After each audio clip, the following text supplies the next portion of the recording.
For the next hour, you're listening to the Classic Auto Mall show and podcast. Now, on to the show with our host, President of Classic Auto Mall, Stewart Howden. And we're back with the Classic Auto Mall podcast from the Classic Auto Mall studio in Morgantown, Pennsylvania. Witness Protection Place 101. With my dear, dear old friend, old and new friend, Harry Dinwiddie from Merrillville, Tennessee, but really vis-a-vis through Knoxville, Tennessee, which is where he and I grew up. Good morning, Harry. Hey, man. How you doing? I'm so glad you finally made it. Can you hear me? I can hear you. I can't hear me. No, I can't. I can't. Boy, it's a great, beautiful day here in Pennsylvania. Man, oh, man, oh, man. It's been so hot and nasty in Tennessee. And when we woke up this morning in the 50s and clear, it's just like fall. It is. And, you know, this part of Pennsylvania reminds me a lot of Tennessee. A lot of farmland, a lot of rolling hills. You know, it's funny. I tell people all the time, you can be 10 minutes outside of Philly in these neighborhoods that look like Sequoia Hills, where we grew up in Tennessee. I mean, it's unbelievable. And, of course, we grew up in what was a wealthy neighborhood, but we didn't really know the difference between it back in the day. No, but sir. We just, you know, I guess we had nicer toys. I don't know. I don't think so. Well, you did, for sure. I think the kids from over the other side of the tracks had the badass, 69 Camaros with the jacked up in the rear. I don't know. There was a lot of fast cars in our neighborhood back in the day. Well, there was a Lamborghini Miura in our neighborhood. Nobody even knew whose it was. That was Joey Smallman's car. Yeah. He was 16 years old. 16 years old. And had a Lamborghini, a 69 Lamborghini Miura. Mm-hmm. His grandfather only invented the Dempster dumpster, which Correct. is the trash receptacle you see at all businesses now. Well, they had it at Pearl Harbor. You saw them burning. Yeah, yeah. And that's the first time anybody had ever seen Dempster dumpsters. Right. And albeit they were on fire. Yeah. Hence the whole thing about dumpster fire, right? But that I digress from. That's a whole different thing, right? You digress a lot. I have to. Are you still well, here? it's my favorite big word, number one, and I have to do it because I do it. So, growing up in the 60s and 70s was a different time. I mean, when we were growing up, our parents, we got a little bit of free reign to kind of run and do whatever we wanted to do. They weren't as worried about us being kidnapped or things like that. You didn't hear about stuff like that. Every once in a while you'd hear about a guy who was stalking a school in a black four-door LTD sedan that was some child guy or something that was after. But nothing was really bad happened back in the day. You could stay out all night. And we did. And we did. And tearing up through that neighborhood. And, of course, the only law enforcement in Sequoia Hills back in the day was T.O. Flowers, our park policeman in his baby blue gosh. LTD. I'd forgotten that. That poor guy. We gave him so much hell. And he got to the point where he would call the Knoxville Police Department and they would just ignore him. How do you remember that? I don't know. There's things that should leave my brain. Every time we'd go parking down around the polo fields Right. in the Little League baseball park, he would roll up on you. You could just sneak in and out of there, and he'd be there every time. Every time. And you know what's funny? They called it the polo fields like we were some wealthy polo. Nobody ever played polo They down actually there. did. Back in the day. Well, they did. back in the But early not 1900s. Yeah, not when we were around. Sure, no. We played Little League down Well, there. yeah. Yeah, that was fun. Of course, wasn't always fun to be at a Little League game down there. That was not pleasant a couple of times. Yes, correct. We won't talk about that. But anyway. That's for another show. Yeah, we don't have a show on morbidity. Oh, I don't even know that. That's not even a word. Would you like one? Well, we could do that. We could have one. So Harry, Dad was a beer distributor in East Tennessee, which made a natural progression for Harry to get into the racing business because beer companies always sponsored racing. So that was a nice segue for you, huh? I was always drag racing, Right. And that's what I wanted to do in school. And we would go out and race up and down the streets, which is not a good idea, but there was nothing out there. Right. It was barren wasteland. Kingston Pike past wherever was just nothing. But the thing that changed me was going to the movie Lemans in 1971. No kidding. I went in there with my girlfriend, and we came out, and my life had changed. I'd had an epiphany. Right.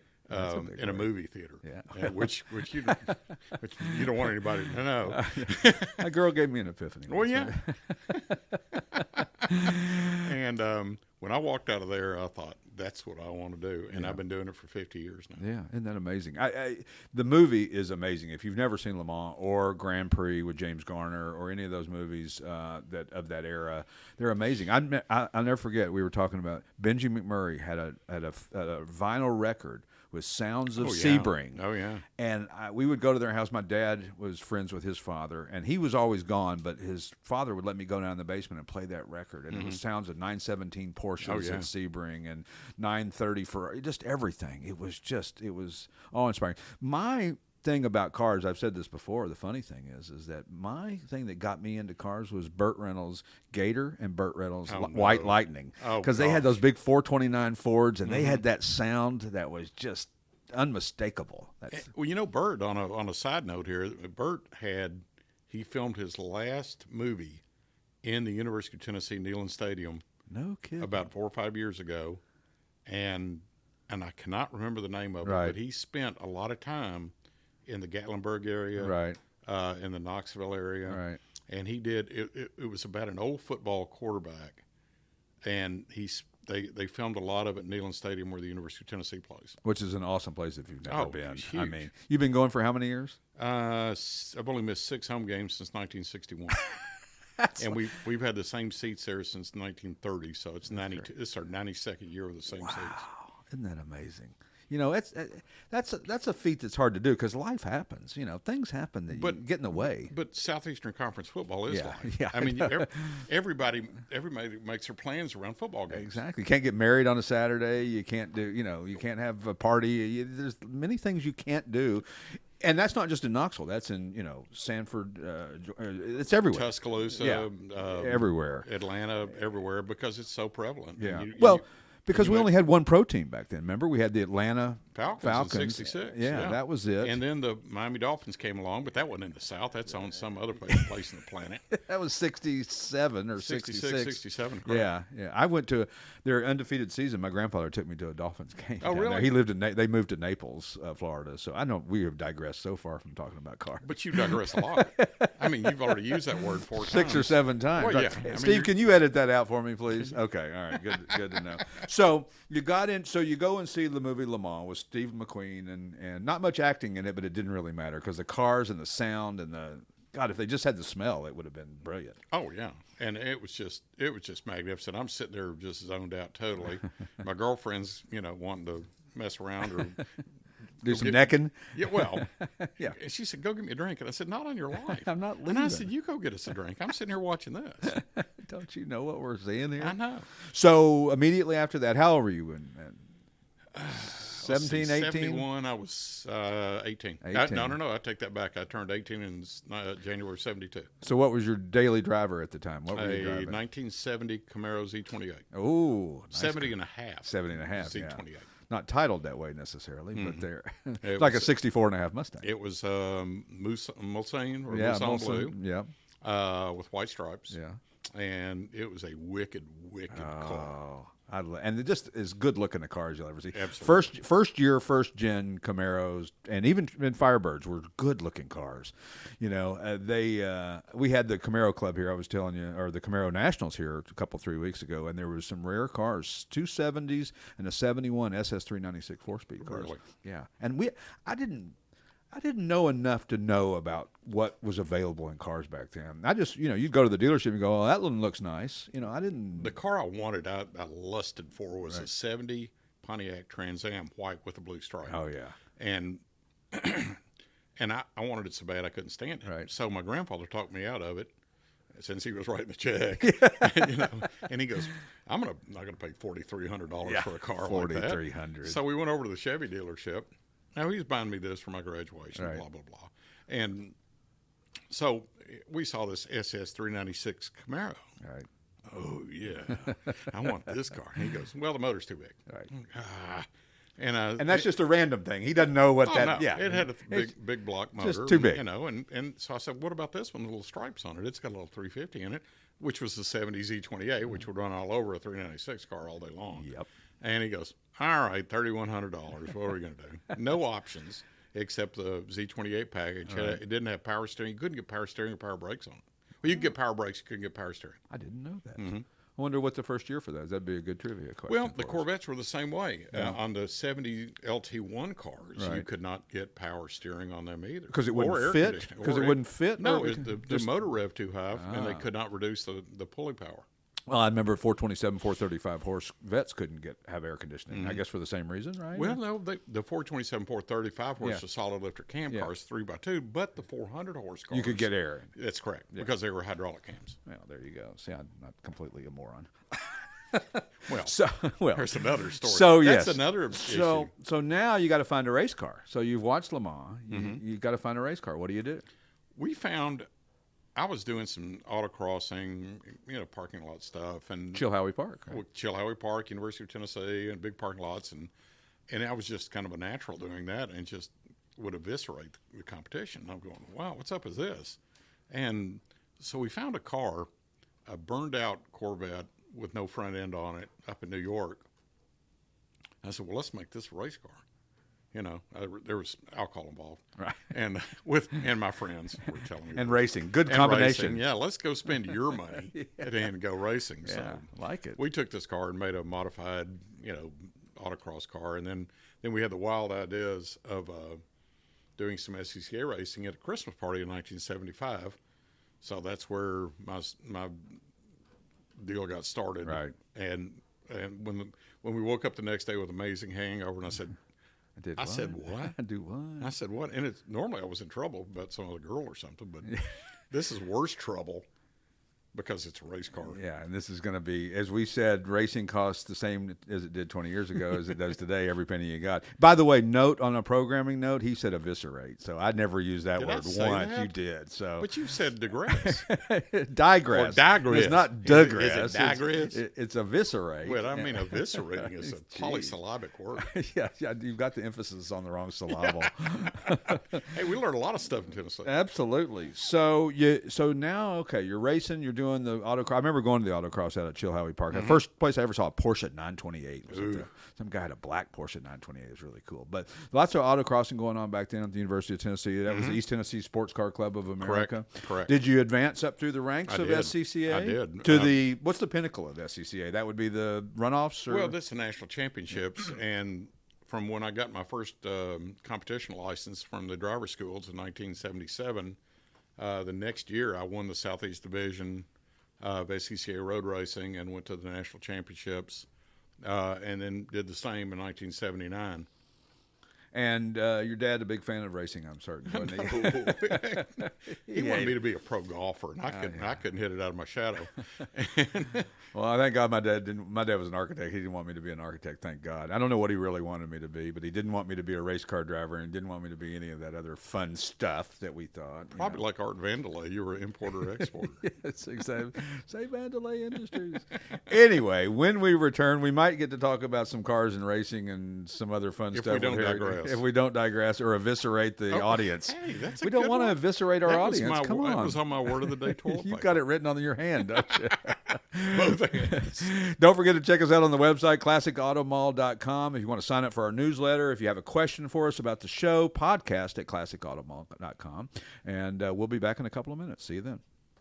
And we're back with the Classic Auto Mall podcast from the Classic Auto Mall studio in sunny downtown Morgantown, Pennsylvania. We're in the middle of nowhere, aren't we? We're next to nowhere. Next to I had to turn left at nowhere to get here and come across the highway to get here. So I got a movie you've never seen. Well, maybe you've seen it. What's that? You ever seen Rendezvous? No. Oh, you got to watch Rendezvous. Steve, have you seen Rendezvous yet? No. I'm so mad at you. It's gonna be an exercise right now. We're gonna watch it on this. Can we get YouTube on this TV after the show? Can we get YouTube? Can we get YouTube on this TV after the? Yeah, but I'm working with a car, so. Oh, I'm so sorry. That trying to where get do you I some- rate here? I'm writing myself a note, though. So here, well, good. I'm glad. So You you all can do watch this it. for a living, don't No, you? we don't. We Okay. have no idea what we're doing. We shouldn't be allowed near any equipment or anything. So you're SCCA racing, and you had an interesting meeting in a bar in the early '80s, right? Yes, I you, did. Ran into a guy who was in Charlotte. And... We were at a SCCA Trans Am race in Charlotte, and we'd run all day. This was on a Saturday night, and this is just after the big fight at Daytona 500 1979. in 1969. Right. No, 79. 79, I'm thank sorry, you. you're right. The first live broadcast from CBS. Pounded. Oh, I know. And they were out there fighting all, and it just made ratings explode.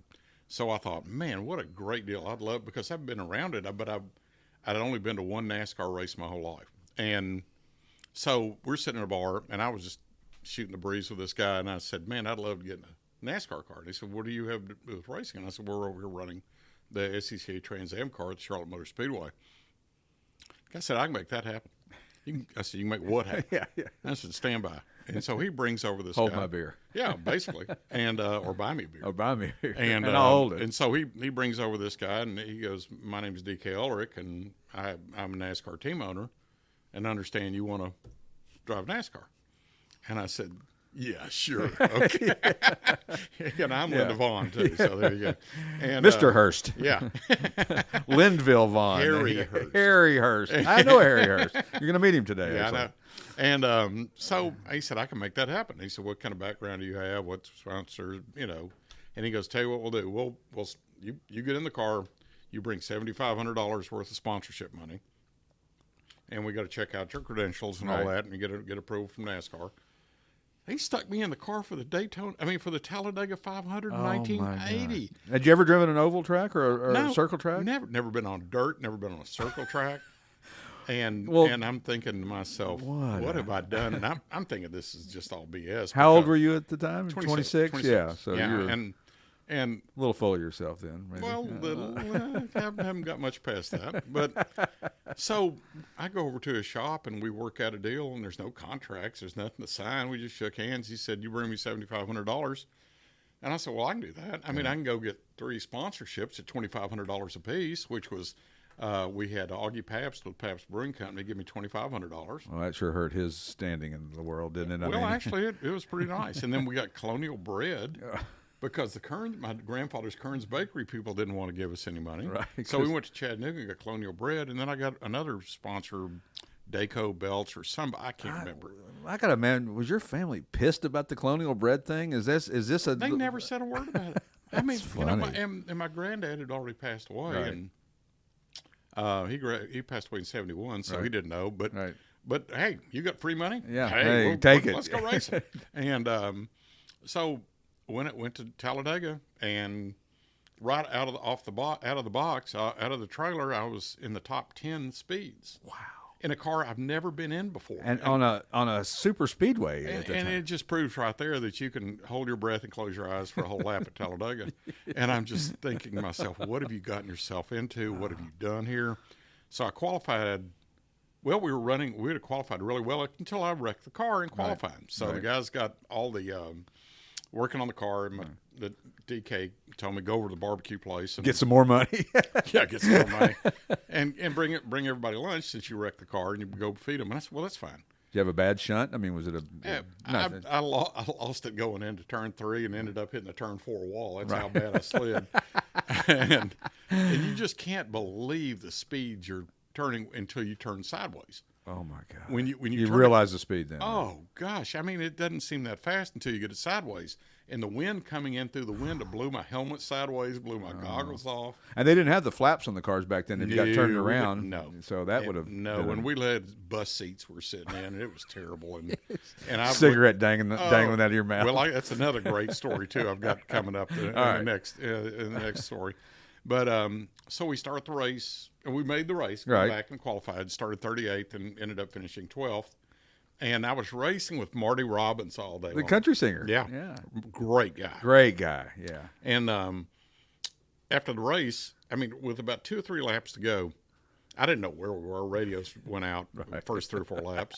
And so with about 3 or 4 laps to go, I knew Marty was in front of me, but he was leaking so much oil out of that Dodge. It was just terrible. It was an old Cotton Owens Petty Dodge. Right. And it was just puking oil out of the rear end or oil out, and I couldn't see. So I just got up underneath him and passed him. Right. And I ended up finishing 12th. And after the race was over, Marty came over just mad as hell. And he said, "What are you doing?" I said, "Why did you pass me on the last lap?" And I said, "I don't know it was the last lap." And I said, "You were leaking so bad I couldn't see. I had to get around you. Right. You made me finish 13th. And Marty was just incredibly superstitious. Oh, and he never let me hear Live the that end of down. that. When I finished 12th in my first race and he finished 13th, and it just killed him. So you had a net. So you got $7,500 in. Your prize money was $5,250. I read. How did you know that? I'm very, very smart. God. and my share was $600. $600. So nice But I'd investment. have done it. $7,500 out of I would. Let me tell you something. I would have done it for nothing. Of course you would. We raced SCCA for nothing. And Neil Bonnet won the race. And you know what his prize money was? $35,000. Wow. Can you imagine that? And was he not driving for? No. Well, who was he driving? I don't know. That was.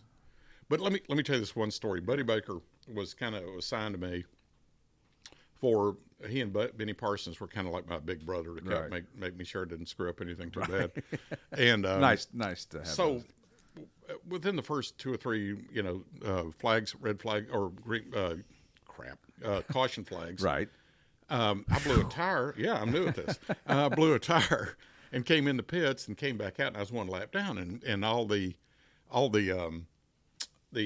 that were 1 lap down had started on the inside. All the fast cars started on the outside. So I was on the front row. I led that race while everybody was in the pits for 2 laps. Nice. Still not knowing what I'm doing. I have no idea. So Buddy pulls up next to me this is a green flag lap on probably lap 38 or 39. And he looks over at me knowing that I'm a rookie, and he gives me he said, "Are you ready?" He gives me a point to, "Are you ready?" And I gave him the thumbs up, and he gave me the thumbs up. Then he reached up and pulled a cigarette out of his mouth he'd been smoking and threw it out the window, flipped it out the window. And I thought, that's the damn coolest thing I've ever seen in my life. And he caught me off guard because I didn't expect a guy to throw a cigarette out the window.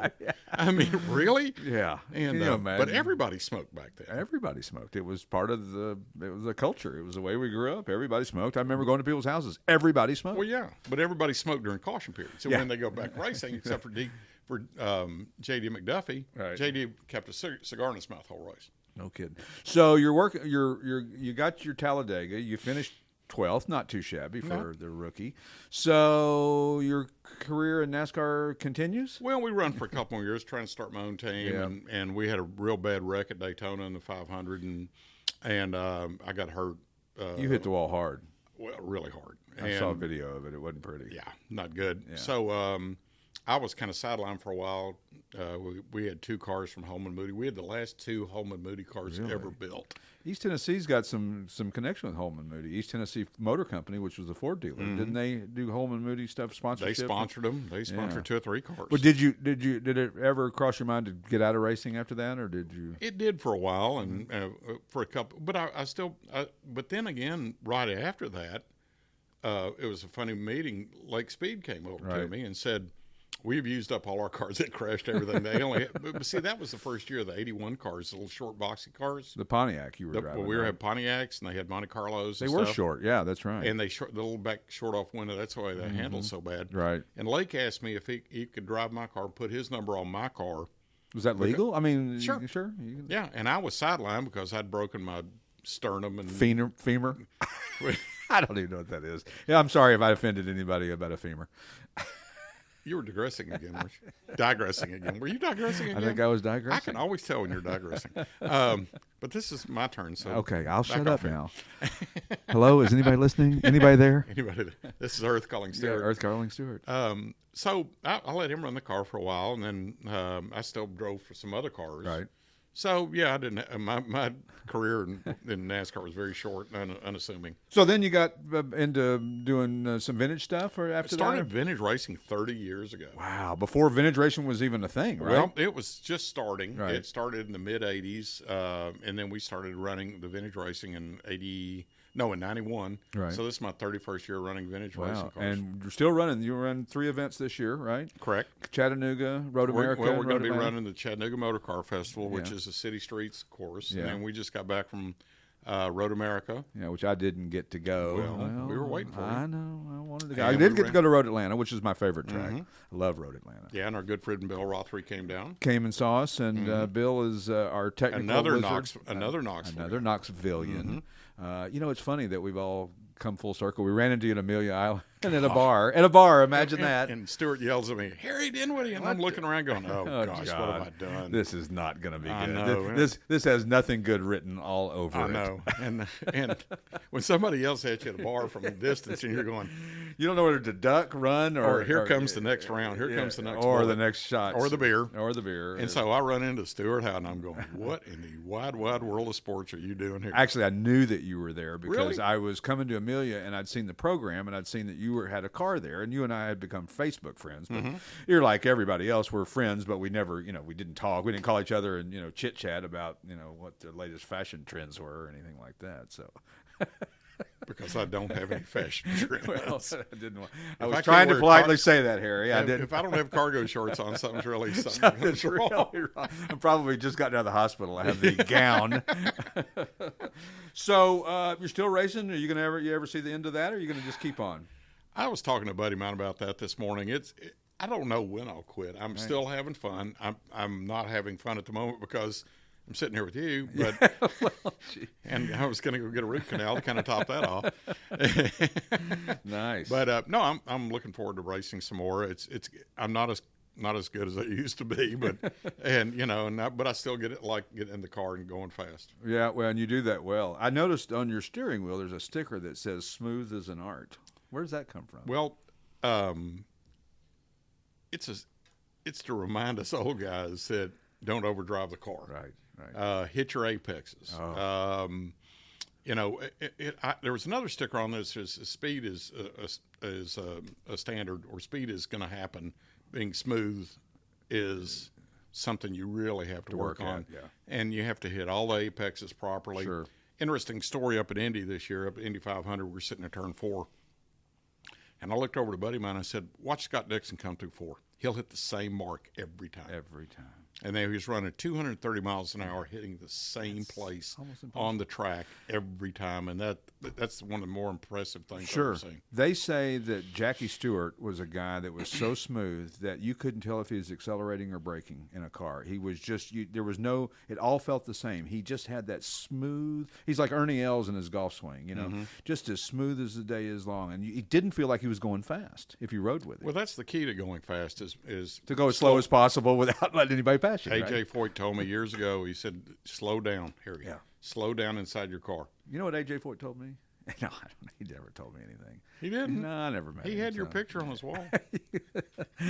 All right. When are we done? Is that our last segment? We still got a whole nother segment. Harry's going to stick around because he has no choice because I've got his car keys. And you're feeding me dinner And I'm tonight. feeding you dinner. Wings. When we return, we'll continue our conversation with Harry Dinwiddie on the Classic Auto Mall podcast from the Classic Auto Mall studio in Morgantown, Pennsylvania. See you in a minute. Bye.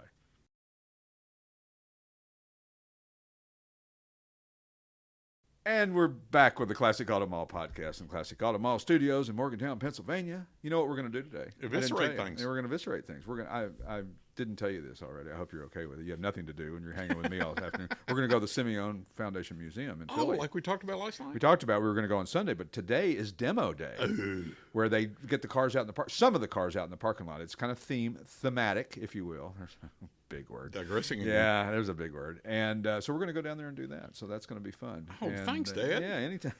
Anytime. So we were talking about Boyd Coddington, who I used to be partners with in the auction business, and he had his show American Hot Rod, and they filmed us one weekend, the whole weekend, and it was dangerous. There was just too much. There's too many times I'm on a microphone that I don't need to be. So when Boyd died, we were still partners with him, and when he died, he and Scotty Gray and I were partners with him. He passed away. I was somewhere out of town, and his phone, for some reason, after he passed, about every 3 months or so, we'd be at a bar and we'd call his cell phone and it'd say, "Hey, this is Boyd. Leave a message." I don't know. It was just, I don't know why we did it. We just wanted that connection to hear his voice or whatever. So we did this, and this went on for about 3 or 4 years. And about the 5th year, I called the cell phone number, all drunk at a bar somewhere, and a guy goes, "Hello?" And I go, "Boyd?" Does anybody know? I said, "Boyd," and he goes, "Yeah." And he goes, "Who's this?" And I go, "Stewart." And he goes, "Stewart who?" And I go, "Is this Boyd Coddington?" He said, "Yeah." Boyd Jr. I said, "You son of a gun." I said, You didn't say that. No, I didn't say that. I said, "I've been calling this number for," he goes, "I know." He goes, "I see the missed call from," he said, "I've had Dad's phone in all these years and I listened to the messages and you never left a message. So I never called you back." But he said, "I finally decided to answer." Anyway, we reconnected, but it was very odd when somebody answered. You know, that's like the guy who regrets, the guy jumps out the window of his house and he regrets it. Killing himself, and the reason he regrets it is he thought he was the last man on earth, and his phone rang when he jumped out the window. So. Can I tell you my favorite Linda Vaughn story? You can. Linda Vaughn, if those of you don't know, is Miss Hurst or Mrs. Hurst. Miss Hurst. Ms. Hurst. We have back in the day. Mrs. But I ran into years ago. We were drinking beer by the pool at the. I didn't make the race. I thought you were drinking beer by the pool full. Yeah, and didn't make the race at Richmond, and so I go out by the pool. I'm about to bug out, and I don't want to go on home before the race started, and she's sitting out by the pool, and then I ran into her again. Oh, by the way, you got to see Linda Vaughn in a bikini. Oh, God. By the way. By the way. So, and at the PRI, the Performance Racing Industry Show in Indy in 2001 or 2002. 20-ish years ago. She was there. She said, I walked up to her to get an autograph. She said, "I remember you. We drank beer." She never forgets anybody. No kidding. So a couple of years ago down in Chattanooga, last year actually, one of my buddies is her cousin from Dalton, Georgia. And Larry. He goes, "Hey, Linda." Yeah, Larry Cope. God, there's another brain. There's some bar stories I can tell you. There's a human bar story. So he said, Linda's going to have dinner with us tonight. And I said, "Great." So Linda comes over and we're having this big old time. And I said, "Linda, I got to tell you something." She goes, "What's that, honey?" And remember, she always called me Dinwiddie. She never knew my first name. Right. She asked how my wife was. I'd introduced my wife to her. Which one? Oh. Well, Karen, don't do that to me. Don't you do that to me. So, to make a long story longer. Yes, please, because we have 10 more minutes to kill. So I said, "Linda, I've got to tell you something." She goes, "Well, what's that, Harry?" Now, this woman is full of bull. She's just like one of us. And she knows everybody in the world, right? And you can't offend her. Right. And she carries on with so much stuff. I said, "Linda, I didn't even know you had a head until I was 16. And she thought that was the funniest thing. And I said, "You really do have a head." And don't read anything into this at all. She laid down on the table laughing and just killed everybody. I tell you, she was a sexy mama back Still in is. the day. At Still 80, is. 80 years old. She is. I saw her in Chattanooga, and she looked amazing. And Larry Cope, he's the funniest guy. I met him at the bar at the Host Hotel. Where else are you going to meet Larry? Yeah, where else are you going to meet Stewart, I guess would be the... And Larry's a wonderful guy with a bunch of great, cool cars. Yeah, he does. A lot of Porsche 930s he's had over the years. Yeah, and he sold it. Yeah. He finally sold it. Have you seen the 2020? They're going to sell they've did a limited production of a 935 in the Interscope Racing colors. Really? It's selling at Gooding Auction this year. Estimated, it's on a new 911 chassis, but it looks like a 935. Which to me, I've gotten into arguments about this. A lot of the Porsche purist guys go, "Well, the 935 was just a gussied up 911, and it's not a real race car." Now, those to me were so cool. They were. Riverside, standing there at the Dunlop Bridge at Riverside, watching those cars come down underneath there, the 935s of the Whittingtons and Danny and Gaius and Bob Aiken and the Coke. I mean, those cars to me were very cool. And yes, I think the 917s are, arguably some of the coolest cars ever made, as are the GT40s and any of from that era. Can I tell you my Bob Aiken story? You can. I was the last guy to ever speak to Bob Aiken. No kidding. We were on pit lane, and I'd gone by to say hi, and he was going out for practice. This in a historic race back in early 2000s, and he was getting in his Coca-Cola prototype car. Right. Just going to go out and run some laps. And we started talking about grandkids and kids, and Bobby was a great guy. And so I said, "Well, have fun out there. I'll see you in a little bit." He goes, "That gets killed. Second lap. Wow. Car goes off the track, cuts him off, catches on fire, and burns him up." What track was that? Road to Atlanta. Mm-hmm. That's where I saw him many times. Lee Giannone, my buddy who runs Mecum Financial, has his 962 Porsche, the Coca-Cola one that he runs in there. And we were just talking. I mean, he got in the car, strapped in, and it's like, gives you chills when you talk about stuff like that. And it's just, and we always say it can't happen to us. Right. Yeah. And we still say that. Well, of course we do, because we've made it this far. We weren't expecting much past 30.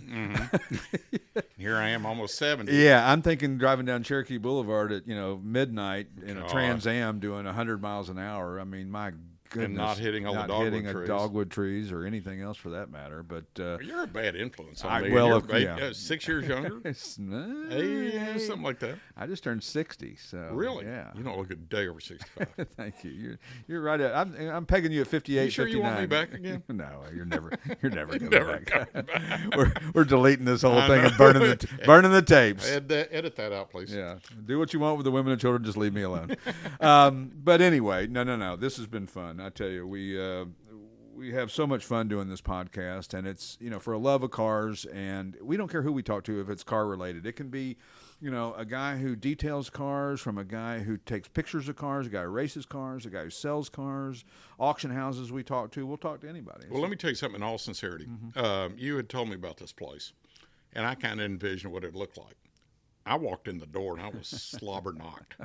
That's English that for word. Godsmack, or Southern for Southern for Godsmack. Yeah. I walked in and going, oh my God, this is just, and I couldn't quit looking at things. Yeah, it's hard to describe this place. So if you all out there in Radio Land, if you all get a chance to come here and look at this stuff, it'll knock your socks off, because I don't get impressed that much anymore. And when I walked in, I was just going, oh my God, this is so cool. Well, those are kind words. We appreciate Well, that. it's It true. is. And it's, we've got almost 700 cars for sale in the building and 300 barn finds on display. I mean, that's a big car show, Yeah.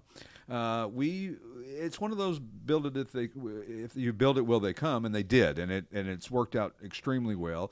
And one of the things that Harry's doing with us, and we're sponsoring him this year in those 3 races that we discussed, Road America, Road Atlanta, and then coming up in Chattanooga. And next year we'll discuss at some point in time over a cocktail or two. Hopefully, more cocktails, since I want more money. Yeah, of course you do. But it's one of those things that we decided that we wanted to expand our scope of getting cars, because most of the cars they sell all over the world, but they come from a very narrow window of geography. So we're trying to. So Harry's come on as a car specialist for us as well too. So if you've got a great car and you're down in the South, in the Tennessee, Georgia, North Carolina, South Carolina area, give Harry a call. Call us here at Classic Auto Mall, and 800 or 888-227-0914, and we'll get you in touch with Harry and bring your car up here. This is a great place to sell your car. I don't.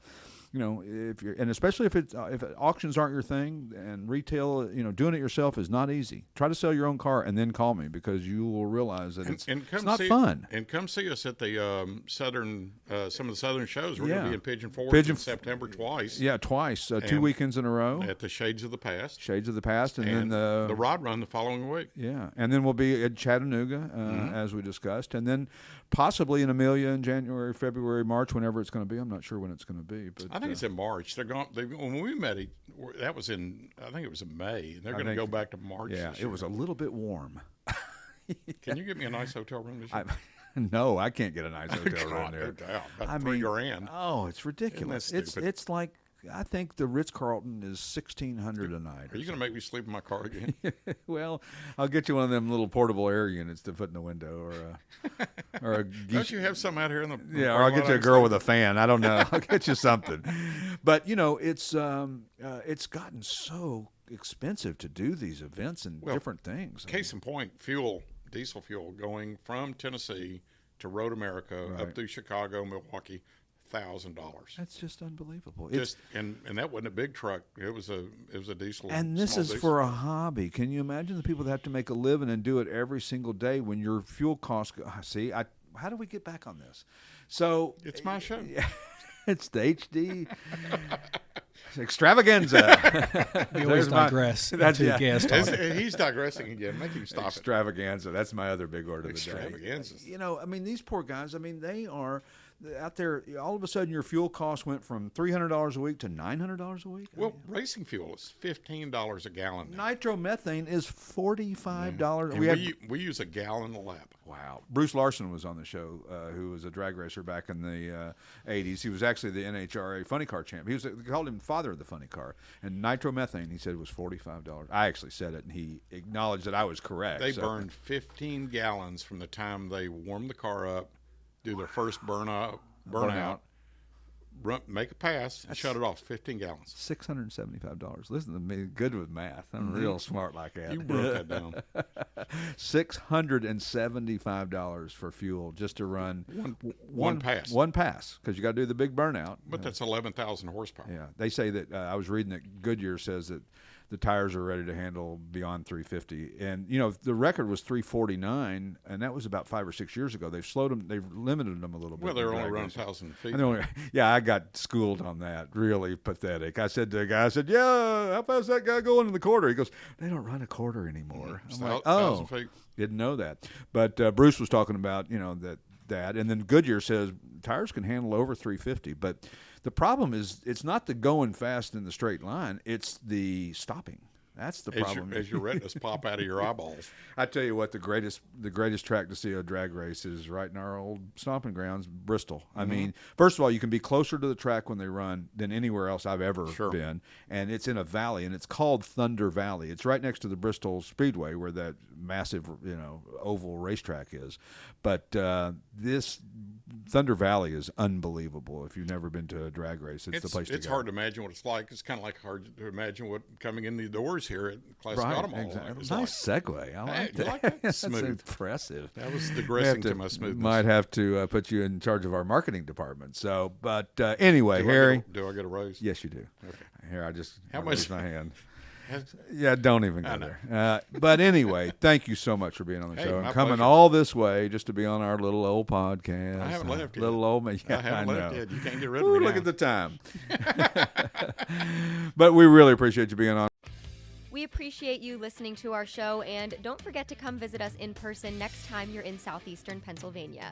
Admission is free, and our hours are on our website, classicautomall.com. You can reach us by telephone at 888-227-0914 or via email at info@classicautomall.com. To reach the show, email us at podcast@classicautomall.com. The Classic Auto Mall podcast is produced by Car Smarts Media with music by the Pat Travers Band.